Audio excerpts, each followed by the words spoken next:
आप सभी को याद होगा जब आप सब स्कूल में पढ़ते होंगे तो स्कूल में एक सिस्टम होता है, एक व्यवस्था होती है जिसे हम हाउस के नाम पे जानते हैं। आप सब भी किसी ना किसी हाउस के मेंबर जरूर रहे होंगे। और इन हाउसेस के नाम या तो पर्वतों के नाम पे रखे जाते हैं, जैसे नीलगिरी हो गया, सतपुड़ा हो गया, हिमाचल हो गया, विंध्याचल हो गया, या तो नदियों के नाम पे रखे जाते हैं, गंगा, यमुना, सरस्वती, कावेरी। या तो इन हाउसेस के नाम फेमस जो पर्सनैलिटी होती हैं, जैसे Kalam house, Ambedkar house, Tagore house, Gandhi house. Flowers के नाम पे भी रखे जाते हैं, कलर्स के नाम पे भी इन हाउसेस के नाम रखे जाते हैं। और इन हाउसेस को वीकली बेस पर या मंथली बेस पर रिस्पॉन्सिबिलिटी दी जाती है। चाहे हम असेंबली कंडक्ट करवाने की बात करें या स्कूल में डिसिप्लिन मेंटेन करने की बात करें। और इन हाउसेस के बीच में आपस में कॉम्पिटिशन्स भी होते हैं, जिसे इंटर हाउस कंपटीशन कहा जाता है।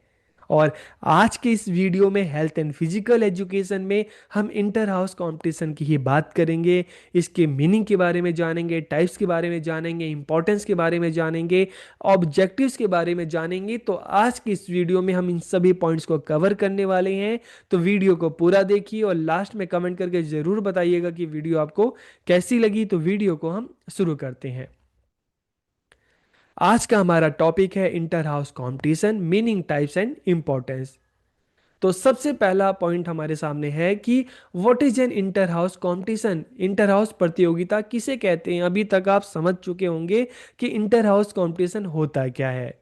तो इंटर हाउस कंपटीशन को जानने से पहले एक बार हम अगर हाउस की बात करें, तो house is a systematic system of the school. की हाउस विद्यालय की एक व्यवस्थित प्रणाली है। व्यवस्थित प्रणाली क्यों है? क्योंकि इसमें अगर हम विद्यालय को, स्कूल को एक ग्रुप माने, तो विद्यालय में बच्चे हैं, उनको अलग अलग सब ग्रुप में डिवाइड कर दिया जाता है।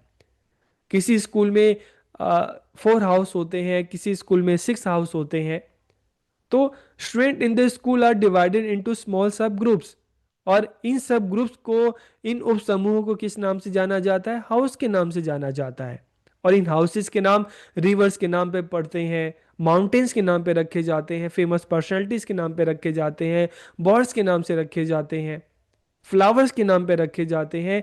एग्जाम्पल की बात करें तो नीलगिरी, विंध्याचल, विवेकानंद, टैगोर, अंबेडकर। इसके अलावा ब्लू, रेड, गंगा, यमुना, सरस्वती, कावेरी। इस तरह से अलग अलग पहाड़ों के नाम पे, नदियों के नाम पे, फेमस पर्सनैलिटीज के नाम पे इन हाउसेस के नाम रखे जाते हैं।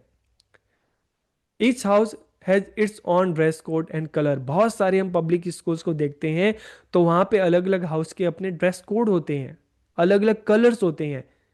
वंस और ट्वाइस अ वीक बच्चों को उस ड्रेस कोड में स्कूल आना होता है। आप सब भी कमेंट करके बताइएगा कि आपकी, जब आप स्कूल में पढ़ते थे तो आपके हाउस के नाम क्या थे। क्या आपका अपना ड्रेस कोड होता था कि नहीं होता था? और साथ ही अपने स्कूल का नाम भी जरूर बताना। तो सप्ताह में 1 या 2 बार विद्यार्थियों को इसी ड्रेस कोड में स्कूल आना होता था। विद्यालयों में साप्ताहिक रूप से या हम मंथली बेस पर कहें तो इन हाउसेस को कुछ जिम्मेदारियां भी दी जाती थी, चाहे असेंबली कंडक्ट करवाना हो, चाहे स्कूल में डिसिप्लिन को मेंटेन रखना हो। तो हाउसेस को अलग अलग रिस्पॉन्सिबिलिटी भी दी जाती थी। इवन बोर्ड डेकोरेशन है तो ये भी हाउस को इस चीज़ की रिस्पॉन्सिबिलिटी दी जाती थी। और हर हाउस में अगर हम देखें तो स्टूडेंट इंचार्ज भी होते थे, टीचर इंचार्ज भी होते थे, जिनका काम हाउसेस की जो एक्टिविटी है उसकी देख रेख, उसका सही तरीके से संचालन करना होता था। विभिन्न कक्षाओं में विद्यार्थी अपने अपने हाउस के बैनर तले एकजुट होते थे। और हम देखते हैं कि इन हाउसेस की आपस में मतलब अपनी मीटिंग्स भी होती थी। तो चाहे कोई 9th क्लास का बच्चा हो, चाहे कोई 10th क्लास का हो, चाहे कोई 12th क्लास का बच्चा हो, सब अपने अपने हाउस के बैनर तले एकजुट होते थे, मीटिंग बनाते थे आगे आने वाली एक्टिविटीज़ की। या कोई कंपटीशन होता है तो किस तरह से उस कंपटीशन को करना है, हाउस में से कौन कौन से बच्चे हैं वो उसमें पार्टिसिपेट करेंगे। तो इन चीज़ों के लिए इनकी मीटिंग्स भी होती हैं, मंथ में एक बार होती है, वीक में भी होती है। विद्यालय में समय समय पर इन विभिन्न हाउस के बीच में प्रतियोगिताएं भी होती हैं। और इन कंपटीशन में ये हाउस जो होते हैं, मान लो 4 हाउस हो गए, 6 हाउस हो गए टोटल, तो वो एक दूसरे से कंपटीशन करते हैं, मुकाबला करते हैं। And this is known as inter house competition, की इसे ही इंटर हाउस प्रतियोगिता कहा जाता है, कि एक स्कूल में हाउसेस के बीच में आपस में जो कॉम्पिटिशन्स होते हैं उसे ही हम क्या कहते हैं, इंटर हाउस कंपटीशन। तो यहाँ पे आप समझ चुके होंगे कि इंटर हाउस कंपटीशन या इंटर हाउस प्रतियोगिता क्या होती है। अब अगर हम इसके टाइप्स की बात करें, types of inter house competitions, तो सबसे पहला हम बात करेंगे स्पोर्ट्स एंड एथलेटिक्स की बात करेंगे, फिर एकेडमिक एंड इंटेलेक्चुअल, और थर्ड अगर हम बात करेंगे क्रिएटिव एंड परफॉर्मिंग आर्ट्स। तो सबसे पहले अगर हम स्पोर्ट्स एंड एथलेटिक्स की बात करें, कि स्कूल में हाउसेस के बीच में जो कॉम्पिटिशन्स होते हैं, प्रतियोगिता होती है, तो उसमें एक जो अगर हम इसके टाइप्स की बात करें तो स्पोर्ट्स एंड एथलेटिक्स है, जिसमें ट्रैक एंड फील्ड है, जिसमें स्प्रिंट्स की बात करें, रिले की बात करें, लॉन्ग जंप की बात करें, हाई जंप की बात करें, टीम स्पोर्ट्स हो गया, चाहे हम इंटर हाउस फुटबॉल की बात करें, बास्केटबॉल की बात करें, क्रिकेट की बात करें, वॉलीबॉल की बात करें, कबड्डी की बात करें, ये और मार्च पास्ट भी होता है। ठीक है। और discipline parade where houses are जज on their coordination and spirit. And second अगर हम एकेडमिक एंड इंटेलेक्चुअल अगर इसके टाइप्स की बात करें, तो इसमें क्या होते हैं, क्विजेस होते हैं, हाउसेस के बीच में क्विज कॉम्पिटिशन्स होते हैं, डिबेट एंड स्पीच होता है, स्पेलिंग बीस। तो इस तरह के एकेडमिक एंड इंटेलेक्चुअल एक्टिविटीज़ भी होती है, कॉम्पिटिशन्स होते हैं। और तीसरा अगर हम बात करें, जिसको हम कल्चरल भी हम कह सकते हैं, क्रिएटिव एंड परफॉर्मिंग आर्ट, जिसमें डांस, म्यूजिक, सिंगिंग, ड्रामा आता है। इसके अलावा क्रिएटिव आर्ट्स की बात करें तो painting, poster making and craft exhibition, तो ये सारी चीज़ें आती हैं। तो इस तरह से ये अलग अलग टाइप्स हैं जो हाउसेस में आपस में इंटर हाउस कॉम्पिटिशन्स होते हैं। तो चाहे हम स्पोर्ट्स की बात करें, चाहे हम एकेडमिक की बात करें, चाहे हम क्रिएटिव एंड परफॉर्मिंग आर्ट्स की बात करें, तो ये अलग अलग एरियाज हैं। अब अगर हम ऑब्जेक्टिव्स की बात करें कि इंटर हाउस जो कॉम्पिटिशन्स होते हैं इसके क्या ऑब्जेक्टिव हैं, क्या उद्देश्य हैं, to work together with student from different grades, की अलग अलग कक्षा के विद्यार्थियों के साथ मिलकर काम करना। तो हम अक्सर देखते हैं कि इस तरह के जब अलग अलग जो हाउस सिस्टम होता है, तो एक ही हाउस में मान लो अगर हम बात करें, एक हाउस हो गया जिसका नाम कलाम हाउस है। ठीक है। तो कलाम हाउस में 6 क्लास के भी बच्चे होंगे, उसके मेंबर होंगे, सदस्य होंगे, और 12th क्लास के बच्चे भी उसके सदस्य होंगे। तो जब वीक में या मंथ में हाउसेस की आपस में मीटिंग होती है, या आने वाले कंपटीशन की तैयारी होती है, तो 6 क्लास के बच्चे को भी अपॉर्चुनिटी मिलती है कि वो 9th क्लास के बच्चे के साथ, 12th क्लास के बच्चे के साथ एक ही हाउस में मिलकर काम करे, अपने सीनियर से चीज़ों को सीखे।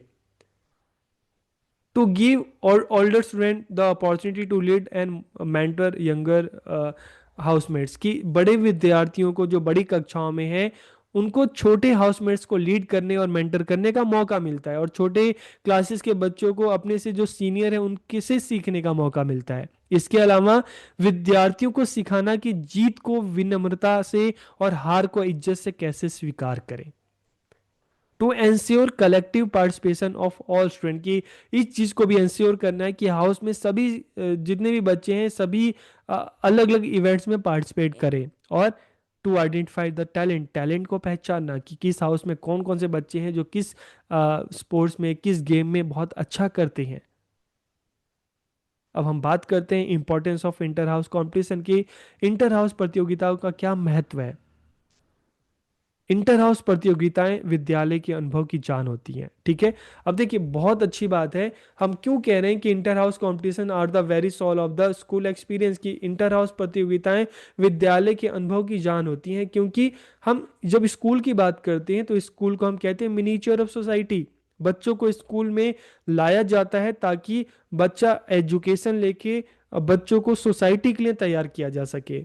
और हम अगर इन हाउसेस की बात करें तो ये हाउसेस क्या होते हैं स्कूल में, स्कूल एक ग्रुप है, तो इसमें भी छोटे छोटे सब ग्रुप होते हैं जहाँ पे बच्चे आपस में एक दूसरे की हेल्प करना, एक दूसरे के साथ मिलकर काम करना, अपने एक्सपीरियंस को शेयर करना। तो इस तरह से बच्चे आपस में मिलकर काम करते हैं, डिसिप्लिन को मेंटेन करना। अलग अलग जो बच्चों को एक्टिविटीज होती हैं तो उसमें बच्चों में लीडरशिप क्वालिटीज भी डेवलप होती है, डिसीजन मेकिंग स्किल भी डेवलप होता है। और बच्चे खुशी खुशी बिना किसी प्रेशर से खुशी खुशी के साथ इन हाउसेस में कंपटीशन की तैयारी करते हैं। और इस तरह की एक्टिविटी विद्यालय में विद्यार्थियों को जाने के लिए अट्रैक्ट करती हैं। तो इसलिए हम कह रहे हैं कि इंटर हाउस प्रतियोगिताएं विद्यालय के अनुभव की जान होती है, जहाँ पे बच्चों को पढ़ाई के अलावा भी बहुत सारी चीजें सीखने को मिलती है। किस तरह से ग्रुप में रहना है, किस तरह से एक्टिविटी करनी है, किस तरह से डिसीजन लेना है, किस तरह से एक ग्रुप को लीड करना है। They foster a competitive at positive atmosphere within the school, कि इससे विद्यालय में एक प्रतियोगी और सकारात्मक वातावरण बनता है, जहाँ पे बच्चों में आगे बढ़ने की एक प्रतियोगिता होती है, कंपटीशन भी होती है, लेकिन बच्चे को एक दूसरे की रिस्पेक्ट करना भी सिखाया जाता है। Senior and junior student work together in the school, की विद्यालय में सीनियर और जूनियर विद्यार्थी आपस में मिलकर काम करते हैं। एक ही हाउस के जो मेंबर हैं, 12th क्लास के भी बच्चे हैं, 6th क्लास के भी बच्चे हैं, तो ऐसे में सब आपस में मिलकर काम करते हैं। जिसकी जो क्षमताएं होती हैं उसके हिसाब से उसको वर्क असाइन किया जाता है। In this houses student work together to achieve the same goal, कि इन हाउस में विद्यार्थी एक ही लक्ष्य को पाने के लिए मिलकर प्रयास करते हैं। इस तरह के जो कॉम्पिटिशन्स होते हैं, तो हाउस के अलग अलग जो मेंबर्स हैं पार्टिसिपेट करते हैं, और सबका एक ही गोल होता है कि टूर्नामेंट को, कंपटीशन को जीतना, अच्छा करना। This system is design to promote team spirit, healthy competition and a sense of belonging among the student, कि इस विद्यार्थियों के बीच टीम भावना, स्वस्थ प्रतिस्पर्धा और अपनेपन की भावना को बढ़ावा देने के लिए ये डिजाइन किया गया है। It provides younger student with the opportunity to interact with and learn from the seniors, की इसमें छोटे विद्यार्थियों को अपने सीनियर के साथ बातचीत करने और उनसे सीखने का अवसर मिलता है। तो इससे क्या होता है कि स्कूल में ना बच्चों में आपस में बातचीत होती है। तो कहीं ना कहीं जैसे जूनियर क्लासेस होती हैं, सीनियर क्लासेस होती हैं, तो उसमें जो एक डिस्टेंस होता है, कहीं ना कहीं वो डिस्टेंस भी कम होता है, क्योंकि इन हाउसेस में बच्चों को अपॉर्चुनिटी मिलती है कि अपने सीनियर से बात करें, सीनियर्स को अपॉर्चुनिटी मिलती है कि अपने जूनियर से बात करें। तो इससे विभिन्न आयु समूहों के बीच में जो दूरियां होती हैं कम होती है, क्योंकि सबको आपस में मिलकर कॉम्पिटिशन्स की तैयारी करनी है, डिसाइड करना है कौन क्या अच्छा कर सकता है, कौन किस इवेंट में पार्टिसिपेट करेगा। तो सब मिलकर प्लानिंग करते हैं बच्चे। Student learn about leadership quality, चाहे टीम मैनेजमेंट की बात करें, स्ट्रेटेजीज की बात करें, प्रॉब्लम सॉल्विंग की बात करें, डिसीजन मेकिंग की बात करें। विद्यार्थी शालीनता के साथ जीतना, गरिमा के साथ हार स्वीकार करना और फिर से प्रयास करना सीखते हैं। Belonging to house creates a feeling of a small family within the school, की किसी हाउस से जुड़ा होना विद्यालय के भीतर एक छोटे परिवार जैसा एहसास कराता है, जहां पे आप मिलकर, जैसे परिवार के सदस्य मिलकर कोशिश करते हैं कि जो चैलेंजेस हैं, जो चुनौतियां हैं, उसका सामना करें। उसी तरह से अलग अलग जो हाउसेस के जो मेंबर्स होते हैं, वो भी मिलकर प्लान करते हैं, कोशिश करते हैं, एफर्ट्स लगाते हैं कि हम इस कंपटीशन में अच्छा करें, हम आगे बढ़ें, हम सबसे आगे जाएं। This boost student self confidence and social interaction skill, की इससे विद्यार्थियों के आत्मविश्वास और सामाजिक मेल जोल को बढ़ावा मिलता है। तो इस तरह से आज की इस वीडियो हमने देखा कि इंटर हाउस कॉम्पिटिशन्स क्या होते हैं, क्या मीनिंग है, क्या टाइप्स है, क्या इंपॉर्टेंस है, क्या ऑब्जेक्टिव है। तो वीडियो आपको कैसा लगा कमेंट करके जरूर बताइए। आप सबका बहुत बहुत धन्यवाद।